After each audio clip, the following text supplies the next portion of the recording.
নমস্কার বন্ধুরা, good afternoon. আবার চলে এসেছি একটা নতুন ব্লগ নিয়ে। তো মিতা কুমারী ব্লগে তোমাদের আবার স্বাগত। আর তোমরা সবাই কেমন আছো এই গরমে? আশা করি ভালো আছো। আমিও বাস আছি, গরমে চলে যাচ্ছে, যা প্রচণ্ড গরম পড়েছে। তো জানো তো, আমাদের এখানে প্রচণ্ড হিটওয়েভ চলছে। তাই জন্য সরকার থেকে ডিক্লেয়ার করে দিয়েছে সমস্ত স্কুল কলেজ বন্ধ। ছোট ছোট বাচ্চারা যেরকম নার্সারি টু 8 স্কুল টোটালি বন্ধ করে দিয়েছে। আর বন্ধ না করে উপায় নেই, কোনো না কোনো বাচ্চা কোনো না কোনো দিন পড়ে যাচ্ছে প্রেয়ার করতে করতে অ্যাসেম্বলিতে, তো খুবই অসুবিধা। সেই জন্য কালকে হঠাৎ নোটিশ এসছে। তো আজকে ব্লগটা আফটারনুন থেকে শুরু করলাম, এই জন্য যে এখন আর মর্নিং হচ্ছে না, সেই রাত হচ্ছে আর ডাইরেক্ট আফটারনুন। কেননা সকালে এত রোদ উঠে যাচ্ছে, তাই দৌড়ে দৌড়ে জলদি করে কাজবাজ সারতে হচ্ছে। তো সমস্ত কাজ টাজ সেরে, তো দেখো আজকের লাঞ্চের মেনুতে আমার কী আছে। আজকে তাও তোমাদেরকে ব্যাক ক্যামেরা করে বেরিয়েছিলাম, বলেছিলাম না বাজার করতে গেছিলাম, তো কলমি শাক নিয়ে এসেছিলাম।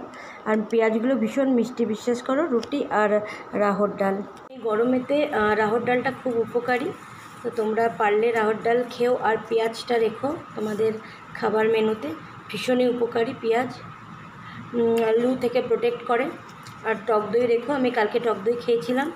বেশি দই খেলে না গো পা ব্যথা করে, হাঁটুতে জানি না কেন, ঘুটনা দাঁত মানে পায়ে ব্যথা করে, গায়ে ব্যথা করে, কোমর, এই একটা নতুন রোগ শুরু হয়েছে এই যবে থেকে করোনাটা গেছে না।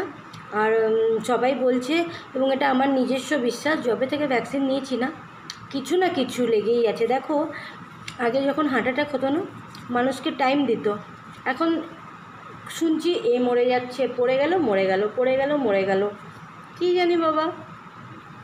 তারপর ফেসবুকেও দেখছি লিখছে কোভিশিল্ড ভ্যাকসিনটা নিয়ে, ভয়ও হয়, কারণ আমি 2টো ভ্যাকসিন অলরেডি নিয়েছি। দাও খেতে খেতে জলটা এই জন্যই রাখি, খেতে খেতে জল খাওয়া উচিত না, কিন্তু এই যে গলায় বেঁধে যায় যদি।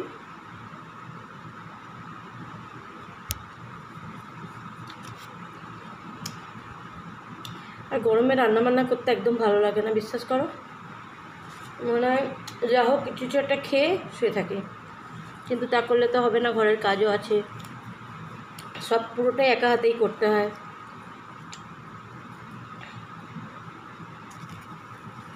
তো আজকে একদম সিম্পল খাবার করলাম, ডাল, শাক আর রুটি,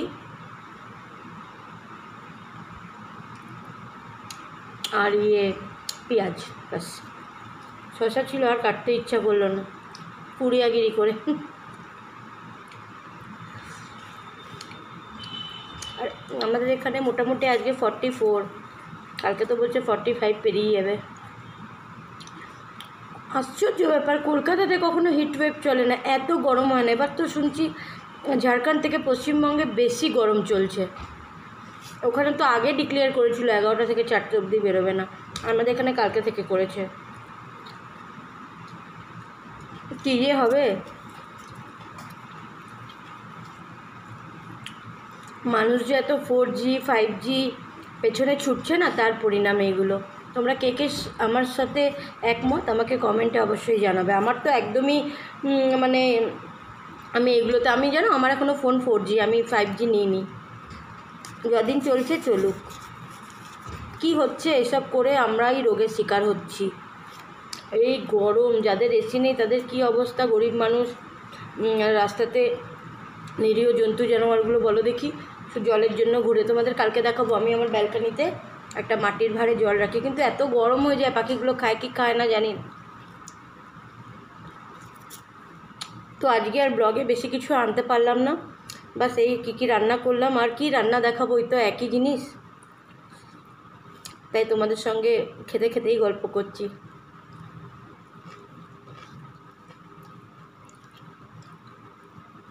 ছেলের পরীক্ষা চলছিল, আজকে ফিজিক্স পরীক্ষা ছিল, কিন্তু ওই হট করে নোটিশ এলো বন্ধ হয়ে গেল স্কুলটা, জানি না কি হবে। আর বাচ্চা কাচ্চা স্কুলে যতটা পড়ে না, ঘরে থাকলে দেখবে অতটা পড়তে চায় না, এত মাথাটা খারাপ হয়। ক্লাস 8 হয়ে গেল, কী যে করবে ভগবান জানে। স্কুল খুললেই না, এই যে এত জলদি ছুটি দিয়ে দিচ্ছে না, দেখবে একদম তুরন্ত এক্সাম নেবে। তাই সকালেই ছেলেকে পড়াচ্ছিলাম আর বলছিলাম, গরম তো আছে, গরম তো থাকবেই, কিন্তু নিজের পড়াগুলো কমপ্লিট করে রাখ। আর কী করা যাবে, সব কিছুর সঙ্গে এবার ঠান্ডাটাও ভীষণ পড়েছিল বলো।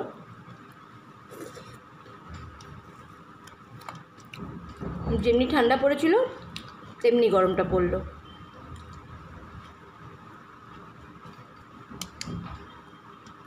আর এই গরমে হালকা পাতলা খাবার খাওয়াই বেশি ভালো। আমি আবার রোজ রোজ ভাত খেতে পারি না, রুটিটা মাঝে মাঝে খাই। ডালিয়াটা বলেছিলাম না তোমাদের, ডালিয়াটা খাই। আমার ডালিয়াটা কিন্তু আজকে আর ডালিয়া বানালাম না, আজকে কী জানি কাজ করতে ইচ্ছা করছে না। কালকে অ্যাকচুয়ালি রাত্রিবেলা এতবার পাওয়ার গেছে না,